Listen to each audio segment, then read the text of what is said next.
Como tal vez nunca antes, España atraviesa por una crisis económica y financiera que ha impactado en la línea de flotación de su cohesión social y ha hecho que muchos alberguen dudas sobre su viabilidad en el mediano y largo plazos. En España tenemos una crisis económica que empezó en el sector financiero y que ya se transmitió al sector real, ¿no? El sector real es donde se generan los empleos, donde se produce. El sector financiero es donde cotizan las empresas, donde están los bancos, pero están plenamente vinculados. Cuando hace apenas unos años las cosas parecían marchar bien, el fulminante desastre español, originado por lo demás en el ámbito financiero de la actividad económica, muy pronto se contagió al ámbito real de la economía, es decir, a aquel en donde se producen, distribuyen, comercializan y consumen los bienes y servicios producidos por la nación española. Las cuentas fiscales del gobierno eran superavitarias incluso, ¿no? Vienen los problemas en los bancos, viene el problema que la gente deja de pagar sus créditos, que empresas ya no tienen crédito, entonces empiezan a cerrar, que ya no hay clientes, se empieza un ciclo negativo a partir del sistema financiero y le pega al sector real, entonces empiezan a correr personas, ya no a contratar a otras que tal vez iban a contratar, cae la industria de la construcción, que es un motor de la economía. Otros países a su vez están en crisis alrededor, entonces no van a turistear a España, que es una de las principales fuentes, ¿no?, de empleo en el país.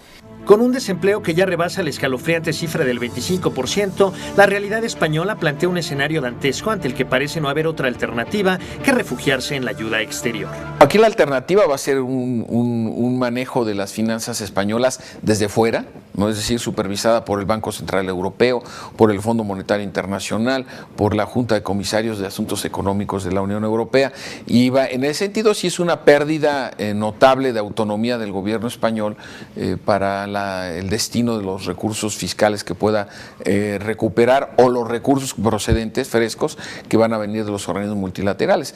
Porque como bien sabemos en México, la aceptación de ayuda internacional en materia financiera, bien provenga del Fondo Monetario Internacional, bien de otros organismos multilaterales, implicará necesariamente para España la aceptación de la incidencia de entidades del exterior en el manejo de la política económica y fiscal del país. Incomodidad que, sin embargo, estando las cosas como están, parece un precio razonable a pagar por contar con la ayuda necesaria para salir del escollo económico en el que la nación ibérica se encuentra metida. René Palacios para Efecto Mundial, Efecto TV. Muy bien, regresamos a esta conversación con el embajador de España en México. Y Manuel, un poco en lo que acabamos de observar, más lo que tú comentaste en el primer segmento, hay un esfuerzo interno que tiene que hacer España y una parte, una vertiente, digamos, externa, no solamente europea, por cierto, el Fondo Monetario Internacional también podría actuar. ¿Por qué no empezamos por lo primero? ¿Qué está haciendo España en lo interno, digamos, para poner su casa en orden, para ir reactivando la economía? Mira, cuando llegó el presidente Rajoy, empezó a adoptar una serie de medidas. Él dice, las calificó de duras, y él dijo que tomaría las que tenía que tomar, ¿no? Básicamente hubo una reforma laboral importante y una reforma económica y financiera.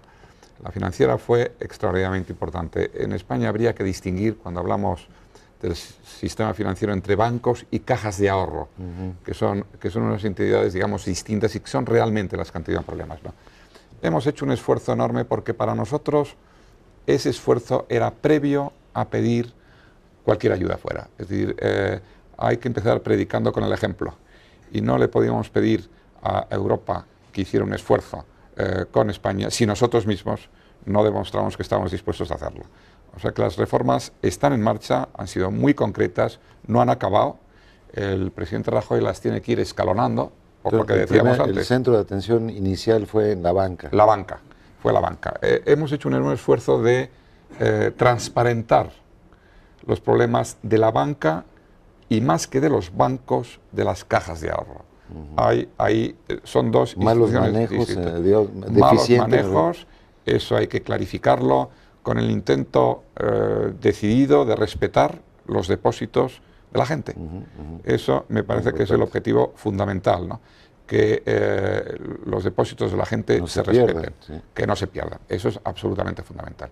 Y una vez hechas esas reformas, entonces nos podíamos presentar, como lo estamos haciendo, ante las instituciones europeas para que España pueda tener una ayuda y se pueda financiar a unas tasas tipos razonables para poder salir de esta situación en un plazo breve. Contando con algo importante, que es que España es un país sólido y que, por lo tanto, si nosotros somos capaces de enviarle a los mercados señales de que los problemas estructurales se van a solucionar, saldremos de esta. ¿En cuánto tiempo? Ya lo veremos. Pero ¿Cuál es esperemos que sea poco. la relación de deuda con respecto al PIB en España en esta etapa? Bueno, depende. Ahora, como lo que estamos haciendo es... La deuda pública española en relación al PIB no era alta. Estaba en torno al 30-40%. Son los bancos principalmente. Era la deuda privada la que era importante. Ahora esa relación se está alterando en la medida en que el Estado se está haciendo cargo de deuda privada y la tiene que devolver, de tal forma que ahora la deuda pública va a subir de una forma significativa. Se acercará a niveles europeos, 80, 90, quizás incluso el 100% del PIB, ¿no? Pero lo importante es que el sistema español sea transparente, que sepamos cuál es el piso bajo de esta situación, y yo estoy seguro que los españoles, que son un pueblo eminentemente trabajador, que las ha visto de muchos colores, que Enrique, y no hace tanto tiempo, pues que saldrá adelante perfectamente bien. Es decir, la asombrosa transformación de España en los últimos 30 o 40 años va a perder algo de su glamour, pero desde luego va a mantener intacto una buena parte de él. Yo estoy convencido. No, las capacidades creo que están ahí y tienen muchísima posibilidad de salir más rápido incluso que muchos de estos países. Tienen una economía muy flexible, han entrado en áreas muy novedosas como es lo que es energías renovables, por ejemplo, que ahí está el futuro en tantas cosas. Tenemos un sector exportador, por ejemplo, que si ves lo que ha pasado en el último año, mantiene su cuota de mercado en el mundo, porque tú hubieras podido pensar que la economía española ha perdido competitividad. Creo que es uno de los retos del futuro, aumentar esa competitividad de la economía, del sector exportador español, pero lo cierto y las cifras es que lo ha mantenido, que no ha perdido cuota en el comercio esencialmente, internacional. digamos, el detonador de la crisis es la astringencia financiera, ¿no es cierto? Es decir, cuando ya llegan a un punto de saturación los bancos españoles, tanto en su capacidad de endeudamiento como en su capacidad de prestar, en ese momento se detienen muchos negocios y comienzan los desempleados. Okay. Y la reacción social, precisamente los indignados, que son, pues es un invento español que ya está popularizando, deben de patentarlo, entre otras cosas, pues realmente la reacción es a que se apoya a la banca, porque la gente creo que con razón dice, ¿por qué han de apoyar a la banca primero y no a mí? Si ellos son los que cometieron los errores, los que abusaron del sistema, los que no estuvieron bajo ciertos controles, y a los que se les fue de las manos finalmente todo el sistema financiero. Digamos, desde el punto de vista ético, político, suena interesante. Luego, ¿qué haces en la práctica? Es otro tema, ¿no? Es otro tema. Yo no conozco a ningún país, Enrique, a lo mejor tú conoces alguno, de que no haya apoyado siempre al sistema financiero de su país en su conjunto. Es como la sangre en el cuerpo humano. Si no hay un sistema financiero, todo lo demás no tiene importancia. El sistema financiero no solo tiene que existir, sino que tiene que estar bien dotado y dar crédito. Tampoco sirve de mucho recibir mucha plata de quien sea y no prestarlo. Lo que se necesita es que el dinero fluya de los bancos a las economías privadas, a las familias, a los pequeños negocios, a lo que nosotros llamamos las pymes, las pequeñas y medianas empresas.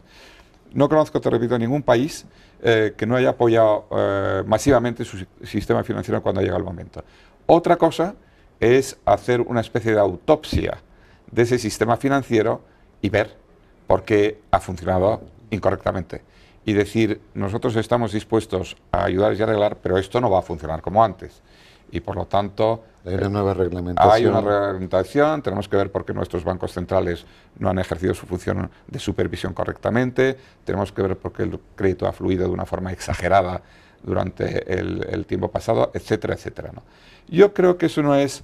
La crisis financiera, como sabes, empezó en Estados Unidos. ¿Sí? Incluso el problema inmobiliario que tenemos en España, bueno, hubo una crisis hipotecaria en Estados Unidos brutal. Sí, pues la caída de Lehman Brothers. La caída de Lehman Brothers, etcétera. Yo me acuerdo cuando para un americano tener un crédito barato para comprar una casa estaba a la orden del día. Es decir, llegó un momento que en el sueño americano era normal que cualquier americano quisiera tener su casa. O tres casas. O tres casas, ¿no? Yo creo que eso nos ha confundido un poco. Sí. Y yo creo que por eso, Enrique, yo estoy convencido que esta crisis nos va a ayudar a todos a estudiar qué es lo que hemos hecho mal. Y cuando hagamos ese estudio a fondo, cuando sepamos combinar el corto plazo con el medio y largo plazo, porque eso es de lo que se trata ahora, tomar medidas a corto plazo, pero sin perder de vista el largo plazo. Veremos que todos hemos sido culpables, no hay un solo país, no es solo Grecia, Irlanda, España, Italia o Estados Unidos, que todos hemos hecho cosas mal hechas y que tenemos que rehacer nuestro sistema, ¿no? Y en esa labor de saneamiento, las medidas del presidente Rajoy sobre la banca, ¿cuáles han sido las fundamentales? Bueno, básicamente crear un organismo nuevo que se llama el FROB, el Fondo de Recuperación de los Activos Bancarios, que es el que está poniendo orden en el sistema financiero español, el que está controlando de una forma muy estricta las ayudas que se les dan y ha promovido, por ejemplo, la unión y fusión de cajas, que era la forma más clara de ver cuáles eran los activos tóxicos y cuáles no lo eran, ¿no? Y carta de visita que nos era fundamental para poder después ir a Bruselas o al Fondo Monetario o a quien sea, ¿no? O sea que su labor ha sido sanear y transparentar y no engañar y no escamotear. Es decir, eso tarda un tiempito. Porque tú cuando tienes un lío... la credibilidad la tienes que ir ganando de cada La tienes que ir paso. ganando mes a mes. Cuando tú tienes un lío en tu casa y dices, bueno, esta casa hay que arreglarla, bueno, eso no se hace mañana. Sí. Porque hay que empezar por todos los pisos, hay que ir cuarto a cuarto, hay que interrogar a todos tus hijos. Ver la tubería. Si son varios, hay que preguntarle a tu mujer a ver que te dé su versión del asunto. Y solo cuando pasa un tiempito, bueno, acabas teniendo una visión global y dices, bueno, esto hay que arreglarlo, pero tampoco puedo arreglarlo todo al mismo tiempo. Sí. Y segundo, no puedo fusilar a mis 3 hijos porque se han equivocado, Como ¿no? una forma de sanear. Vamos a sanearlos, vamos a llevarlos por el buen camino. Yo creo que en esas estamos. Y a diferencia de lo que piensa la gente, yo creo que lo estamos tomando con mucha seriedad y mucha urgencia. Los mercados te dicen, usted no ha hecho lo que tenía que haber hecho en el debido tiempo. ¿Cómo que no? Pero unos países de 40, 50 millones de habitantes no se mueven como así de un día para otro. Lo cierto es que, como veis, estamos de reunión internacional en reunión internacional. Hemos estado en el G20 ahora en Los Cabos hace poco.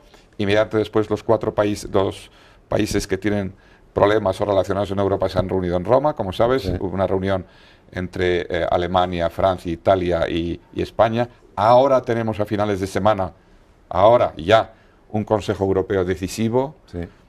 Nos estamos intercambiando misiones constantemente. Con ministros de finanzas, incluso de otras partes del mundo, de Estados Unidos, en efecto, de Japón, de Canadá. Lo estamos haciendo de una forma además muy abierta. Europa ha venido, por ejemplo, aquí a la reunión de Los Cabos.